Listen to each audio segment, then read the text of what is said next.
और फिर तुम्हारी आंखें नम होती चली गईं। तुम्हारी ऐसी दशा देख बहुत दुखी होकर जब तुम्हें अपने हृदय से लगा लिया तो मेरे सीने में अपना मुंह छिपाकर तुम्हारे कांपते होठों के स्पर्श प्यार की वो दास्तान कह गए जिसे समझने को एक पल बहुत है पर एक जिंदगी भी कम है। तो दोस्तों, मैं लेके आई हूँ आपके लिए फर्स्ट क्रश की एक कहानी जिसका नाम है बहुत प्यार करते हैं। तो चलिए कहानी को स्टार्ट करते हैं। वक्त का सफर हर कदम पर अपने हक छोड़ता चला गया, कभी याद बनकर, कभी तुम्हारी जोखियाँ, कभी रंजिशें, कभी तकरार, तो कभी तुनक मिजाजी और कभी नजदीकियों का पल मुझे उस कल की याद दिला रहे हैं जिसे मैंने कभी कल नहीं होने दिया, सिर्फ आज और आज तक ही उसे सीमित रखा है। तुम्हारे साथ बिताया हर पल, हर लम्हा इस तरह सजोया है जैसे कल की ही बात हो। लेकिन कई बार ऐसा भी मुकाम आता रहा जब तुम्हें कोई और नहीं समझ सका, और इस बार तो तुमने हद ही कर दी। हर वर्ष की तरह हमारे कॉलेज में वार्षिक समारोह का आज अंतिम दिवस था। साथ ही इस कॉलेज में हमारा अंतिम वर्ष भी था।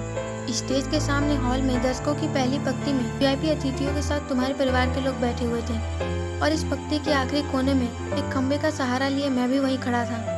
आज कार्यक्रम के अंत में तुम्हें एक क्लासिकल गीत प्रस्तुत करना था, और हाथ में माइक लिए जब तुम स्टेज पर आई तो वहाँ मुझे इस तरह अकेला खड़ा देखकर न जाने अचानक तुम्हें क्या सूझा, जो अपना एक हाथ उठाकर मेरी ओर इशारा करते हुए बड़ी बेबाकी के साथ तुम गा उठी थी।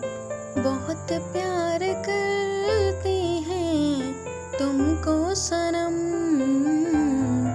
कसम चाहे ले लो खुदा की कसम। मेरी ओर इस तरह इशारा करके सरेआम जिस तरह तुमने मेरे प्रति अपने प्यार का इजहार कर डाला वो हम सबके लिए बड़ा ही अप्रत्याशित था। उस समय सबकी नजरें मेरी ओर उठी हुई थी, और ये देखकर तुम्हारे पिताजी का सिर शर्म से झुकता चला गया। वो सिर्फ तुम्हारे पिता ही नहीं थे बल्कि हमारे इस कॉलेज के प्रिंसिपल भी थे। उस समय उनकी वो दशा देखकर मैं इस तरह आहत हुआ कि वहाँ एक पल के लिए भी खड़े रहना मेरे लिए मुश्किल हो गया था। वो हमेशा के लिए मेरे पिता समान थे। इस कॉलेज का सबसे प्रतिभाशाली छात्र होने के कारण उनके स्नेह का पात्र होना मेरे लिए बड़ी गौरव की बात थी।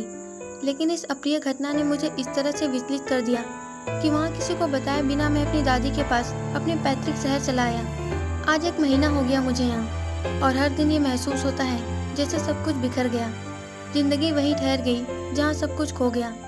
बस मैं ही बेवजह चलता ही गया। इतना चला कि जब मुड़कर देखा तो पाया कि तुम कहीं थी ही नहीं। लेकिन पिछले कई दिनों से बार बार ये भी एहसास होने लगता कि तुम्हारे कदम मुझ तक पहुँचने के लिए उठ चुके हैं। और देखो, मेरा ये एहसास कितना सच था। आज सुबह तुम्हारा एसएमएस आया कि आज दोपहर के 2 बजे की ट्रेन से तुम आ रही हो, और फिर ट्रेन के आते ही तुम मेरे सामने थी। आज भी उतनी ही खूबसूरत लग रही थी जितनी 5 साल पहले। अपनी पहली मुलाकात में तुम्हें देखते ही मेरा दिल मुझसे खुदा हाफिज कह के तुम्हारे पास चला गया था।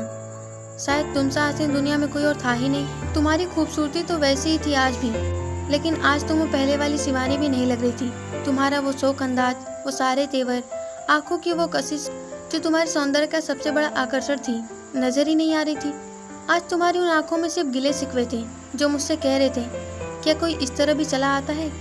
और फिर तुम्हारी आंखें नम होती चली गईं। तुम्हारी ऐसी दशा देखकर बहुत दुखी होकर जब तुम्हें अपने हृदय से लगा लिया तो मेरे सीने में अपना मुंह छिपाकर तुम्हारे कांपते होठों के स्पर्श प्यार के वो दास्तान कह गए जिसे समझने को एक पल बहुत है पर एक जिंदगी भी कम है। तो दोस्तों, आपको मेरी फर्स्ट क्रश की ये कहानी कैसी लगी? अगर पसंद आई तो वीडियो को लाइक करके चैनल को सब्सक्राइब जरूर कर दीजिएगा, और आप किस तरह की स्टोरी चाहते हैं मुझे कमेंट सेक्शन में जरूर बताइए। तो फिर मिलेंगे एक नई स्टोरी के साथ, तब तक के लिए अपना ख्याल रखिएगा।